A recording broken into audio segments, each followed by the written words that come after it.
So today here I've got the Jeep Cherokee. This is a 2019 model Jeep Cherokee. This is the Nighthawk model. So one of the things that you might notice with the Nighthawk model is the blacked out. So the Grand Cherokee, the badging here is all blacked out here, which I think has got a nice touch. The wheels here are all blacked out as well. These wheels here are 20-inch wheels. They're 265 wide, so they're pretty wide. And tyres on there as well. So what I'll do is I'm going to take you around the car now, and then I'm just going to show you around the car, and as usual we'll jump in the car after that and just show you the inside of the car. Okay, so looking around the side here, as you can see, it's a fairly sizable car. This is the diesel, and you'll see the diesel badging at the back there. It's got the twin exhaust there, which I think makes it nice and sporty. And again, you can see that, but the Nighthawk Eagle Black Edition, you can see that Jeep badge there. The Jeep is blacked out, which I think it makes it look a lot more sporty and things like that as well. You can see the rear view camera down the back there as well. When we come around the side here, and what you can also see is this has also got what I call the privacy glass. So the rear from the rear windows back, everything's tinted out a bit more darker in the car. It's pretty good if you've got kids or something like that, because it doesn't get as hot in the car and you don't have to worry about sunblinds.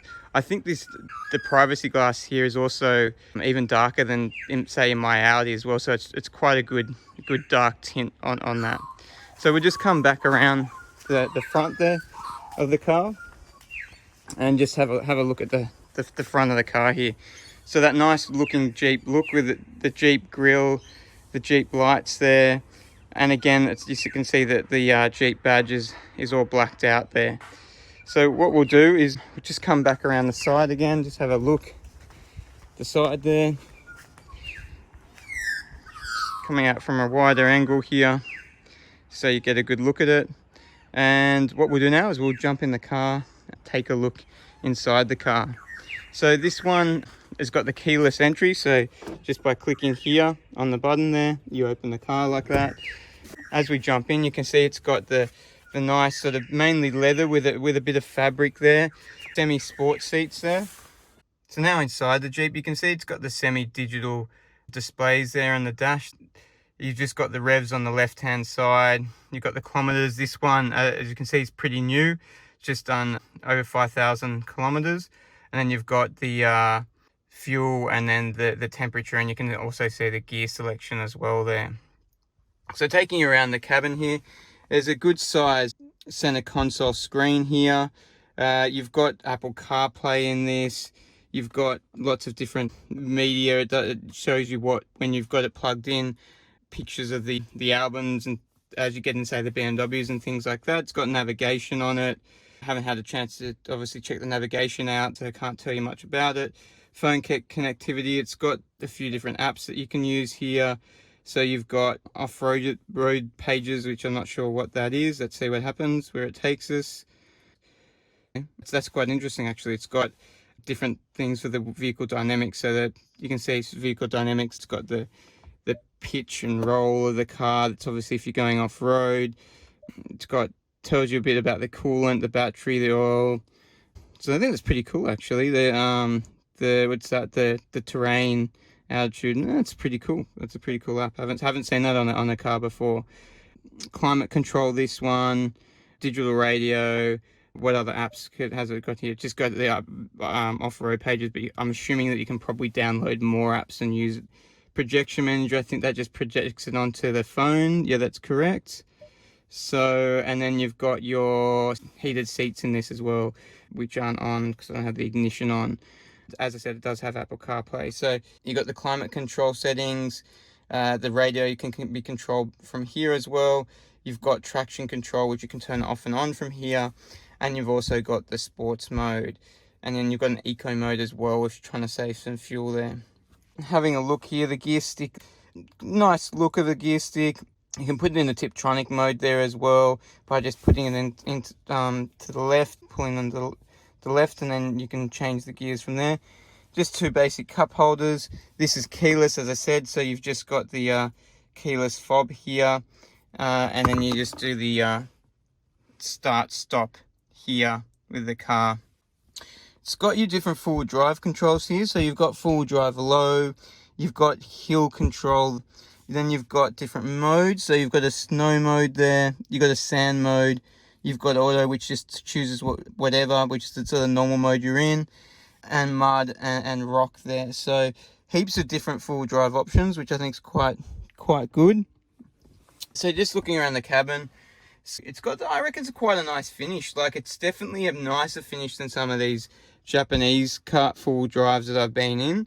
Obviously not as nice as the European finish, but it's sort of, it's in between, I would say, the Japanese and the European. So I don't mind this sort of fake sort of plasticky wood looks all right. The plastic here could look a bit more upper class. It looks a bit too plasticky. That's the only thing there.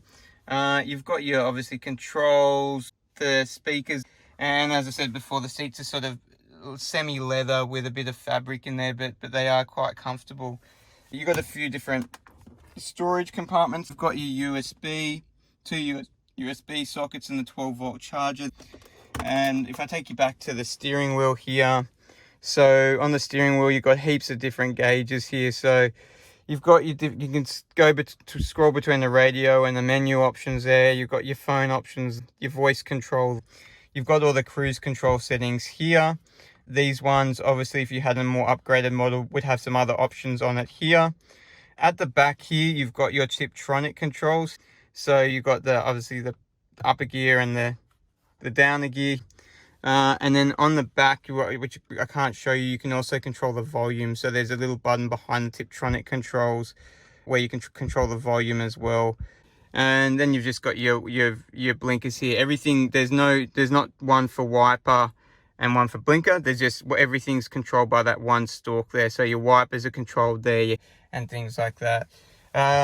Auto lights on here, and then your light controls. The handbrake is down there, so it's one of the push release handbrakes. Not my favorite sort of a handbrake there, but you know, that's how they've designed it.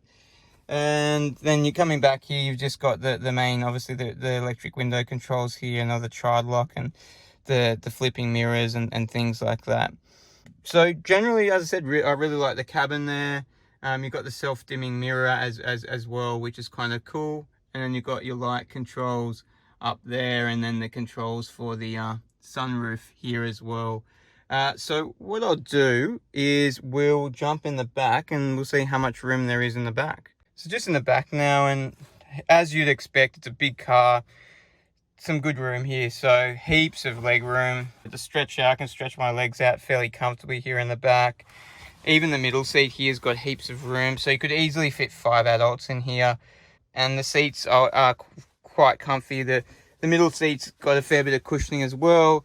It doesn't rise up in the middle as some middle seats do, so on a long trip I think you'd be comfortable enough in that middle seat. You've got air conditioning vents at the back here and some basic controls for those vents.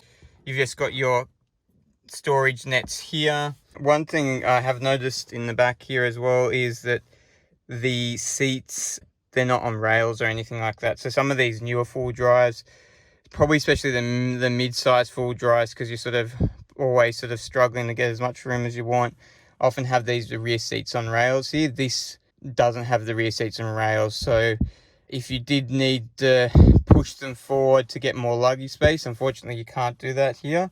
I don't think you need to push them too further back, because the space in front of you here is more than enough. And then you've got some big handles here for holding on, I guess, for forward driving and things like that. You've got your little hooks here for clothes and things like that. And then if we go around, and we've got the simple cup holders here in the middle seat if you didn't have anyone sitting in there. So that's the back, and we'll take you around and have a look at the size of the boot. So just coming around here and checking the boot. So I've got the handle here, and then we're opening up the boot here, and you can see it's a really good size boot here. You've got a heap of room. You've got the cargo cover here, so you can cover your cargo if you want. You've got some handles here, some clips there. You've got a bit of storage there. The back, you've got your 12-volt socket here, where you can plug something like an S gear or something in there. and then you've got some further storage there. And if you have a look here, we'll have a look at the spare. So it's got a full-size spare in here. And so well, it's an 18-inch, so it's basically a full-size spare in here. And then some additional storage if you want to put any storage in, further storage in there. And just quickly, we'll just have a quick look at the seats and how they fold down. So just fold here, checking the seat. So you've got a little handle here, and just by pushing it up there, the seat will fold down. It's quite cool. What you'll notice there is the headrest up here also folds down. And then we'll come around the other side here and fold the other side down so you can see how much room. So again, you've got the handle here. Folding that down, we'll fold the other two down.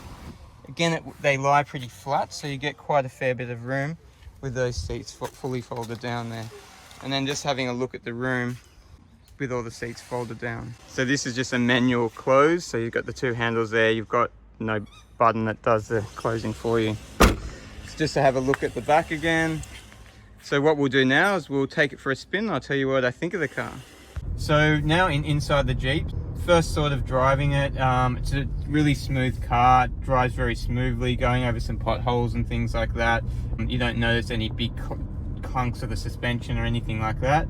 You can feel the size of the car and the steering. Like the steering's light, but when you're hopping in the car and then sort of moving the steering wheel around, you can feel the size of the car in there. But it is a big car, and you would expect that. The diesel engine, it really doesn't sound like a diesel, which is great. I think I've driven a few with the modern diesels these days, and they are starting to sort of morph inside the car when you stopped at the lights, more like sound like a petrol car. So you really, I thought if I was driving this and no one told me it was a diesel, then I would believe them. I wouldn't think I'd be driving a diesel in this. Now this has got the V6 3-litre single turbo diesel in it. It's got around, I think, 195 kilowatts in it, and being a diesel, it's all about torque. So it's got about 580 newton meters of torque in it. So a heap of torque in the car. It's got about a 90-litre fuel tank, and you probably get around about 1,000 kilometers, 1,100 kilometers on the highway out of that fuel tank. How does it feel? It feels fairly powerful. So like if we accelerate here, you can hear the engine. You can see it pulls me back. So the acceleration is really good in it. The handling, it's not too bad. Like it leans, like we're going around the roundabout now, and there's a bit of lean there, but it's not much. Like it's sort of, I wouldn't say it's sedan feeling sort of handling, but it definitely doesn't feel like a rolly full drive. The stereo system in this is pretty impressive. I've heard the stereo system in this before. It's got a really deep bass, and it's up there with the Bang & Olufsen's in the European, or the Bose systems in the European cars. So it's got a really good bassy sound system in it. This has got pretty much most electrics here. I don't think it's got side assist. I can't see any side assist on it. It's not giving, no, it doesn't have any side assist on it. It's obviously got the traction control. It's got the electric seats and things like that on it. It's got the lumbar support as well. That's electric lumbar support here. Another interesting feature I found on it was there's the scroll here, which sort of dims or brightens the interior lights. But if you go up one notch to the top one, it actually turns on all the interior lights. So it's without having to open the door or anything like that. So that's quite interesting. That when I was in the inside of it before, I told you about the buttons back here. So basically there's a few other things it can do. So this one on the left hand side will flick you through the different radio stations, and then you can do some seeking of different radio stations by, there's up and down arrows here. On the right hand side here, it can take you to different sources there. So you can see here, this has got, as I said before, it's got the album art, shows you the album art and everything like that in there. And then you've also got the volume, which you can control from the back here as well, up and down. Looking around the car, so there's not many blind spots in the car, which is really good. So visually, there's nowhere where I'm looking and I'm seeing, like, I can't see another car coming. So visually around the car is pretty good.